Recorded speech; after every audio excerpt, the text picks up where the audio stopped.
apply وعز وجل ونقض. Lecture about English. I am very glad to stand in front of you, although it is my first time to stand in front of you, and I am that I have studied here. It's only just a lecture about English. It's only just a lecture about English. So listen to me carefully, as you know there are many different languages in the world, but the most important language is English.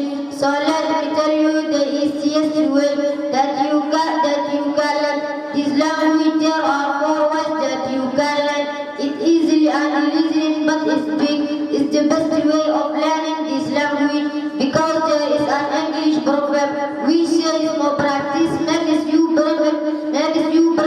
So I am advising the students to speak